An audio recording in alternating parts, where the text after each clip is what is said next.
Imaginez, juste une nuit, rien qu'une, des missiles qui déchirent le ciel du Moyen-Orient. À Tel Aviv, les sirènes se mettent à hurler, les bases militaires sont en alerte maximale. Et là, en à peine quelques heures, une question terrifie le monde entier. Est-ce que l'Iran et Israël viennent de déclencher une guerre totale? C'est fou à quel point tout pourrait basculer vite. On parle d'un conflit qui couve depuis des décennies et qui pourrait, du jour au lendemain, exploser. Une confrontation directe qui changerait l'équilibre de toute une région en un claquement de doigts. Bon, pour bien comprendre le danger, il faut faire un petit retour en arrière. Parce que, officiellement, l'Iran et Israël ne sont pas en guerre. Mais dans les faits, ça fait plus de 40 ans qu'ils sont des ennemis jurés. Tout ça commence en 1979 avec la révolution iranienne. Il faut savoir qu'avant ça, les deux pays avaient des relations assez discrètes, mais quand même. Avec le nouveau régime, tout change. Israël devient l'ennemi. À partir de là, l'Iran commence à financer des groupes armés alliés dans la région, pendant qu'Israël accuse Téhéran de vouloir se doter de l'arme nucléaire. Pendant des années, ça a été ce qu'on appelle une guerre de l'ombre, des cyberattaques, des frappes secrètes. Mais aujourd'hui, le risque d'une attaque directe, lui, il est plus réel que jamais. Alors, concrètement, à quoi ressemblerait un tel scénario? Oubliez l'idée d'une seule bombe, ce serait pas ça du tout. Le scénario le plus probable, c'est une attaque vraiment massive et super coordonnée.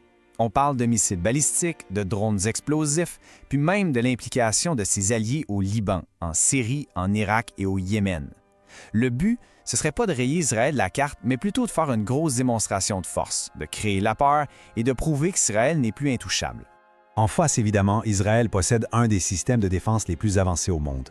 Le dôme de fer ou la fronde de David peuvent intercepter la grande majorité des menaces. Mais le vrai danger, c'est la saturation.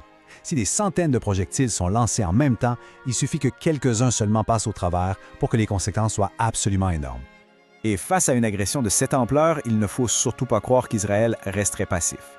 Sa doctrine militaire a toujours été très claire et elle se résume pas mal à ce vieil adage « la meilleure défense, c'est souvent l'attaque ». La réplique serait quasi immédiate et probablement beaucoup plus violente. Israël pourrait frapper des bases militaires en Iran, cibler des usines de missiles, peut-être même détruire des installations nucléaires et éliminer des commandants militaires clés. Le problème, c'est que si Israël frappe trop fort, l'Iran pourrait se sentir obligé de répondre encore plus fort, et là, on tombe tout droit dans une véritable guerre régionale. Mais il y a un acteur majeur qui n'est pas encore entré dans l'équation, et son rôle pourrait absolument tout changer. De qui on parle? Des États-Unis, bien sûr. C'est la question qui change toute la donne. Est-ce que les États-Unis entreraient dans la guerre? Parce que leur implication transformerait complètement la nature et l'échelle de ce conflit. Les États-Unis, c'est le principal allié d'Israël et ils ont toujours promis de les aider. Alors si l'attaque iranienne est sérieuse, Washington pourrait envoyer des avions de combat, déployer des navires de guerre et même faire des frappes directes contre l'Iran. Mais il voudrait à tout prix éviter de s'embarquer dans une guerre totale qui serait extrêmement coûteuse et qui pourrait durer très longtemps. L'Amérique essaierait donc, d'abord, de limiter le conflit. Mais il y a un point de bascule. Si Israël est vraiment gravement touché, Washington pourrait se sentir obligé d'intervenir directement. Et à ce moment-là, on ne parle plus du tout du même conflit. On change de dimension. On pourrait se dire que cette guerre, au fond, se passerait bien loin de chez nous, que ce soit en Europe ou en Amérique du Nord. Mais ce serait une grave erreur. Les conséquences pourraient être très rapides et très directes pour tout le monde. L'impact économique, lui, pourrait être quasi instantané. Et ça, à cause d'un tout petit point de passage hyper stratégique, le détroit d'Ormuz. C'est un goulot d'étranglement contrôlé par l'Iran, par où passe une énorme partie du pétrole mondial. Alors, si l'Iran décidait de bloquer ce détroit en guise de représailles, le prix du pétrole et du gaz pourrait littéralement exploser. Ça provoquerait un choc économique qui se ferait sentir absolument partout sur la planète. Et ça se verrait directement dans notre vie de tous les jours. Le prix de l'essence qui grimpe en flèche, les prix à l'épicerie qui augmentent, les entreprises qui souffrent, et ça, c'est sans même parler des risques de cyberattaques et d'une montée générale des tensions politiques. Bon, alors, tout ça nous mène où? Personne n'a de boule de cristal, évidemment.